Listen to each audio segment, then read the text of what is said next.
Everyone has a dream. Everyone sees a version of themselves that's stronger, richer, more fulfilled.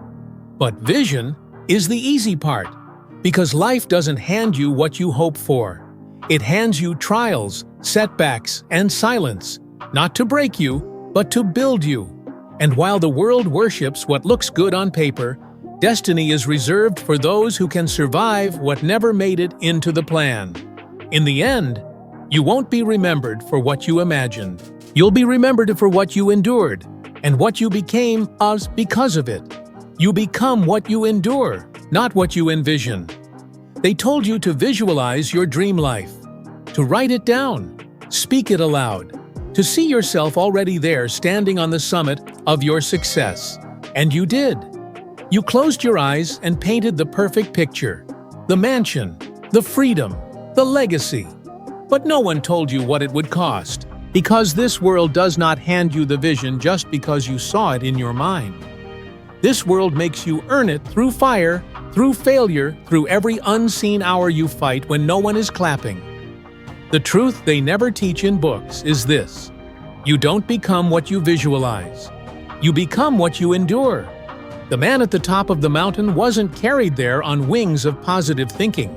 He clawed his way up with bloodied knuckles, torn pride, and a soul forged by storms. Yes, the vision matters, but it's the furnace that builds the man. And in that furnace, everything false is burned away. You learn fast that belief is not some feel-good fantasy. It's a war between who you are and who you must become. A war between comfort and calling, between the pain you avoid and the power it's hiding. When you dream, the world yawns. But when you endure, when you rise after being shattered, when you show up broken but consistent, when you walk through fire and keep walking, that's when the world starts to take notes. You become undeniable, not because you imagined it, but because you refused to surrender when most people did.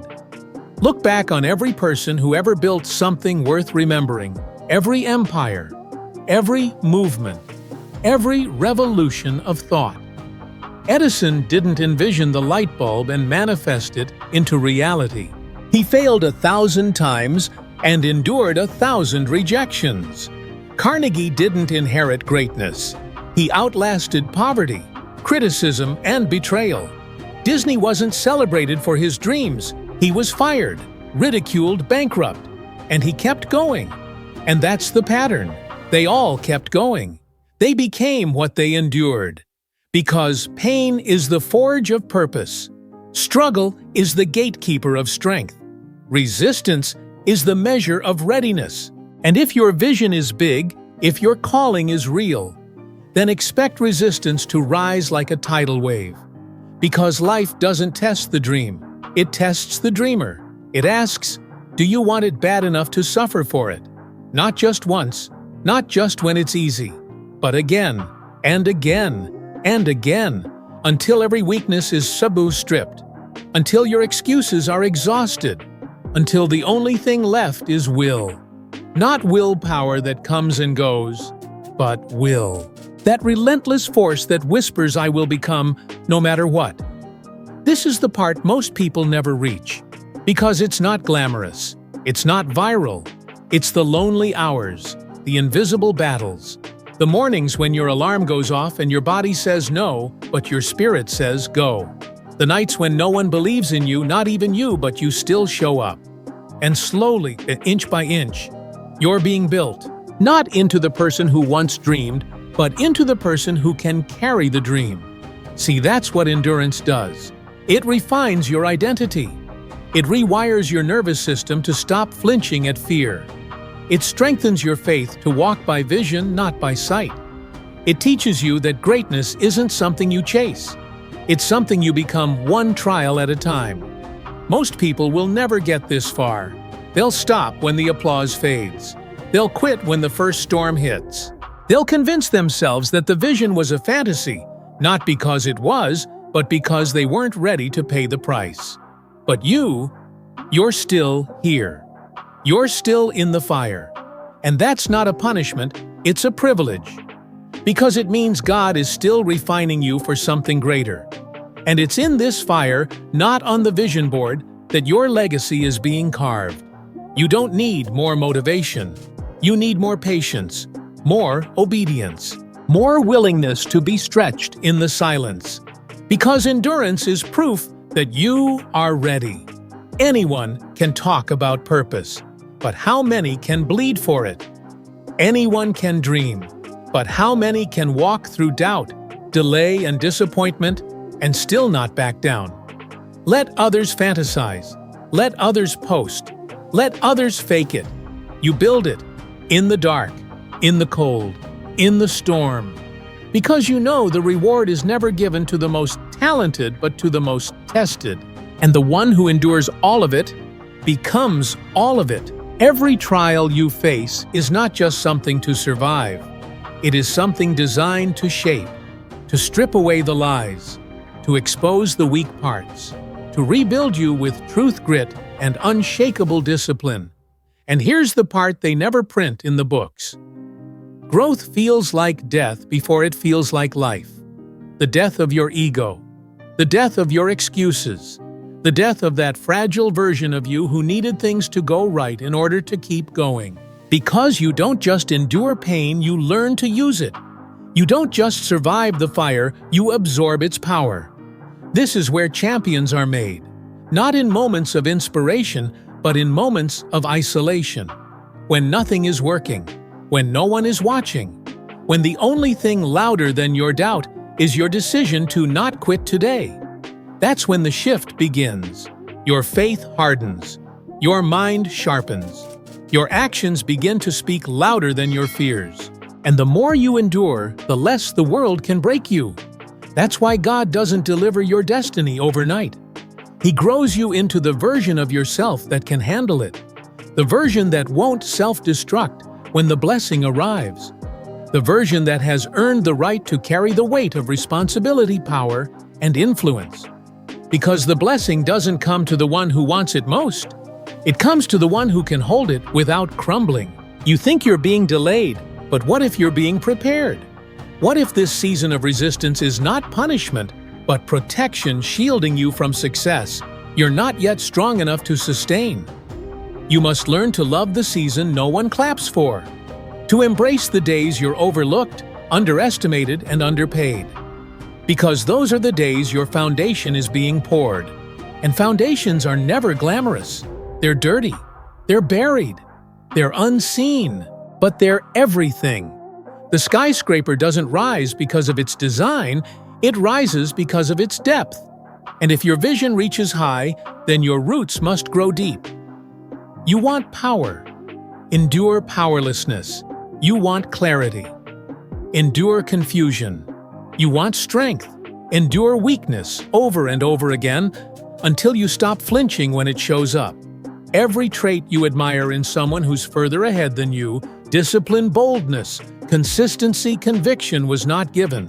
It was forged in silence, when no one believed, when everything inside them screamed, "Stop!" But they didn't. That's what separates the remembered from the forgotten, the immortal from the invisible. Not vision, but endurance. Because the world will not shape itself around your dreams. It will test them, stretch them, mock them, break them, and it will ask you every day, do you still want this? Most people answer no silently through distraction and delay. They retreat. They settle. They convince themselves it was never meant to be. But not you. You are not here to fantasize. You are here to finish. You are not here to entertain possibilities. You are here to become proof. You are here to make what's in your heart real, not through force, but through faith forged in fire. And faith is not a feeling. Faith is a pattern of movement forward, always forward, especially when you feel nothing. You get up when the mind resists. You work when results are nowhere in sight. You speak truth even when your voice shakes. You build even when your hands are trembling. And with every act of endurance, you become more. Not just more confident, more complete. Not just more capable, more called. Not just more skilled, more solidified in your identity. You are not defined by what you hoped for. You are defined by what you held on to when everything told you to let go. That's the difference. Dreams inspire people, but endurance transforms them.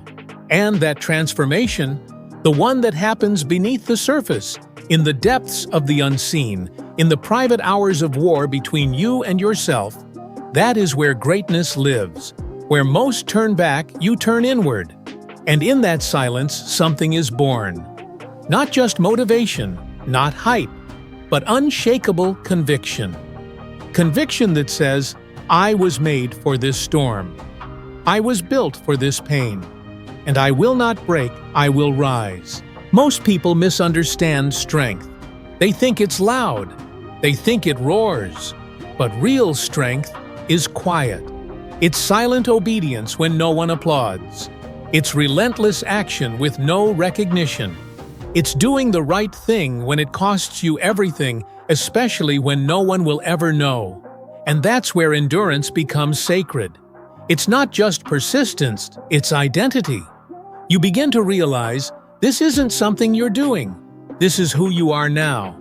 You are the one who keeps showing up, the one who stands when others run, the one who gets hit 10 times and still moves forward. Because endurance isn't passive, it's aggressive. It takes fight to stay in the fire. It takes defiance to choose growth over comfort. It takes faith to carry vision through the valley of delay, disappointment, and destruction. And here's the truth most will never tell you. Sometimes endurance looks like silence. Sometimes it looks like letting go. Sometimes it's not about running harder, but about refusing to bow even when everything around you say kneel. You'll lose people in the process. Friends who don't understand your hunger.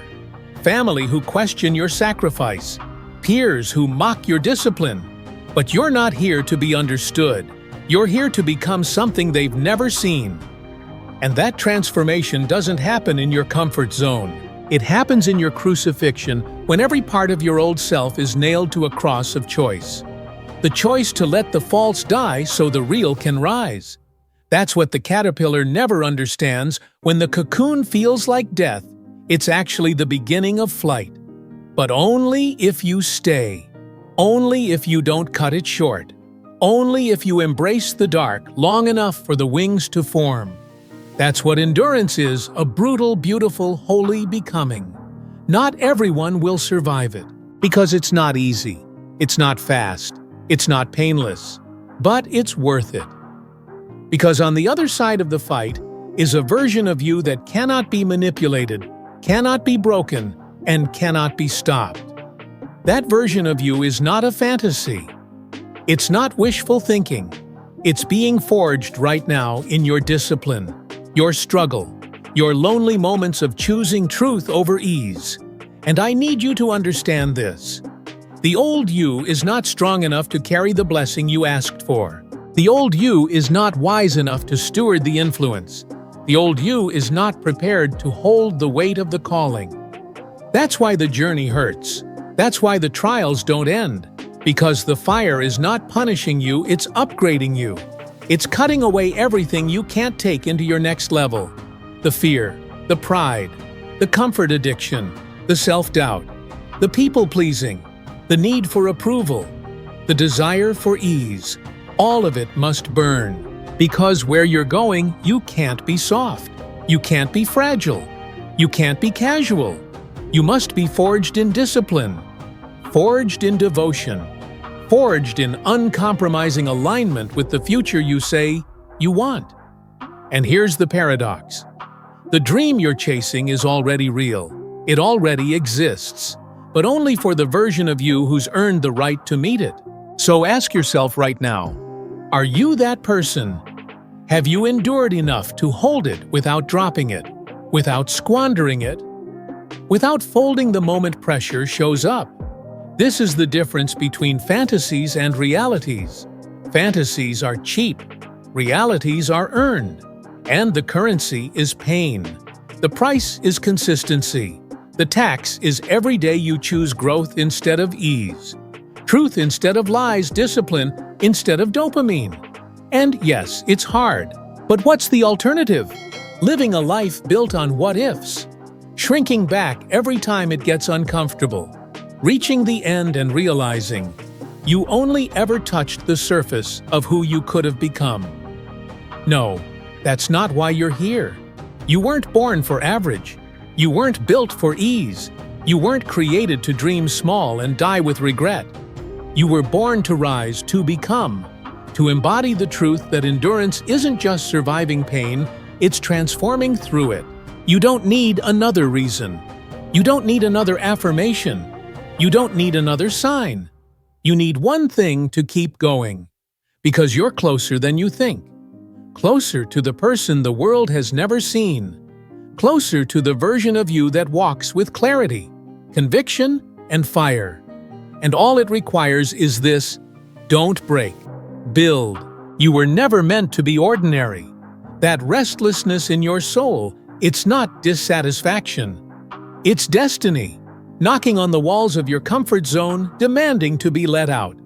The world taught you to suppress it, to be reasonable, to shrink your expectations, to blend in. But everything about you was designed to stand out. Your voice, your vision, your fire. And yet none of that matters if you don't stay in the fight long enough for it to mature. That's what endurance really is. It's staying in the fire longer than most can handle. Because average people only endure until it hurts. The exceptional endure until it changes them. And you've already come too far to turn back.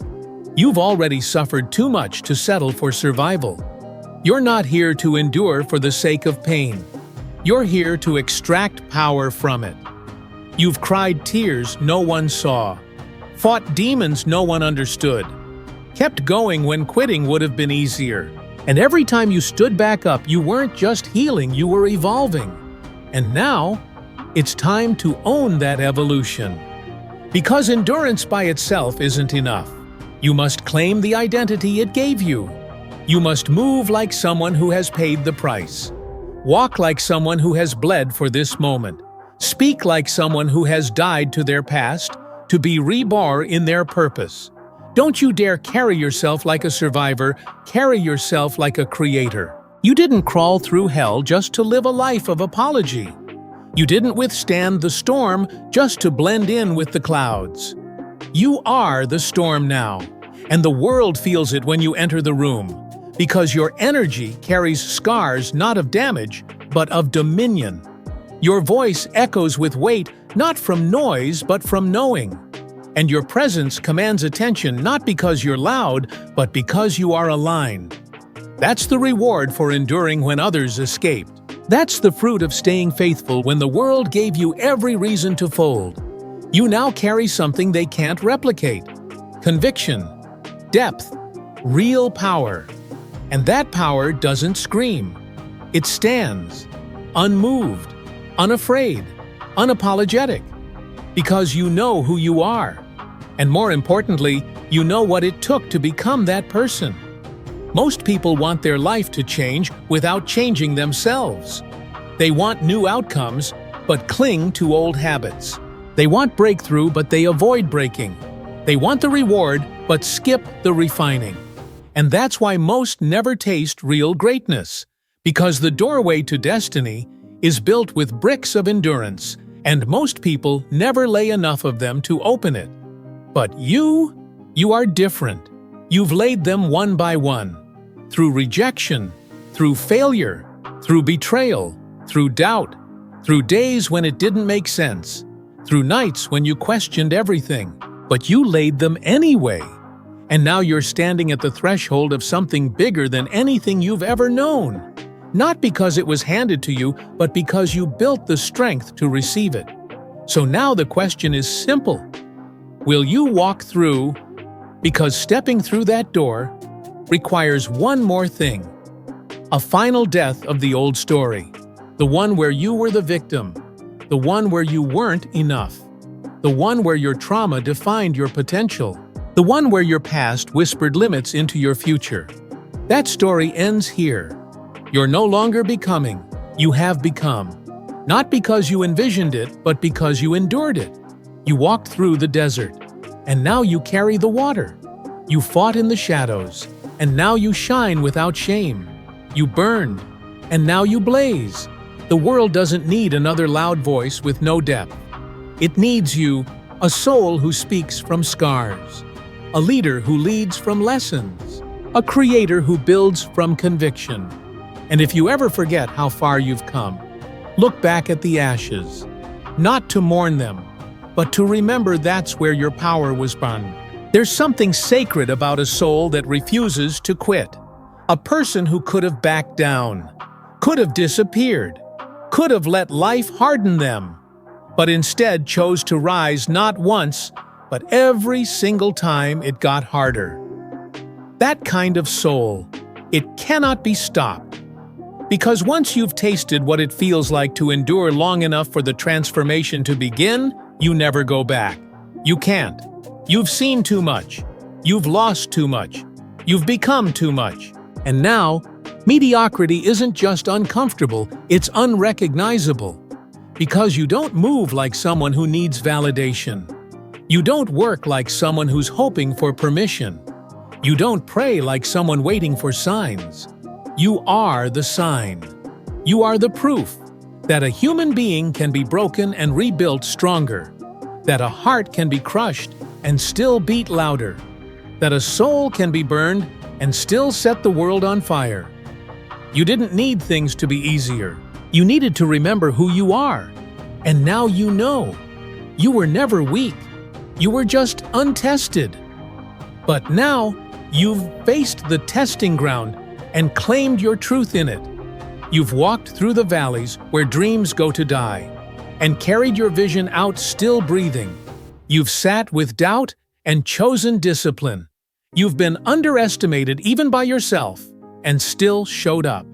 And for that, there is no mountain you cannot climb, no room you do not belong in, no vision too grand, no purpose too heavy, no storm too fierce, because you've already faced the fiercest storm, the one inside you. You battled the voice that said, "You're not ready." You outlasted the fear that begged you to shrink. You killed the version of you who waited for the world to change and became the kind of person who changes it. And that is the real prize, not the money, not the applause, not the recognition. The prize is who you had to become just to still be standing. Because that version of you, they don't fold, they don't run, they don't look back. They lead, they build, they endure. Not out of pride, but out of principle. Because the deeper your purpose, the greater your pain must be. And the longer your legacy is meant to last, the more fire it must survive. So you no longer fear the fire. You walk into it, because you know that's where you're shaped. You no longer run from challenge. You invite it, because you know that's where you grow, and you no longer chase the vision. You become the version of you that draws it in without force. That is the great paradox of life. You don't attract what you want. You attract what you are. And who you are is a byproduct of what you've endured. So stop waiting to become. You already are. You already are the warrior, the builder, the disciplined one, the one who doesn't quit, the one who doesn't need things to feel right in order to do what's right, the one who doesn't need results to keep working, the one who doesn't rely on mood-only mission. You are already the one who keeps going, already the one who keeps growing, already the one who refuses to be defined by anything other than truth, purpose, and power. And now it's time to stop asking for the next level and start walking in it. You've earned this, not by imagining it, but by enduring every silent storm it took to meet it. So now raise your head, steady your breath, square your shoulders, and go claim what's already yours. Because, in the end, you do not become what you envision. You become what you endure. Maybe the world will never know how much you've carried, how many nights you kept going with nothing left, how often you chose discipline over comfort, without applause. But you'll know, and you'll walk differently because of it. Not louder, Not prouder, just deeper. Grounded in truth. Anchored by pain, you turned into purpose. So don't chase the image. Become the evidence. Because, in the end, your legacy won't be built from what you saw in your mind. It'll be built from what you survived when everything told you to stop. You are not defined by the dream. You are defined by the distance you were willing to endure to become it.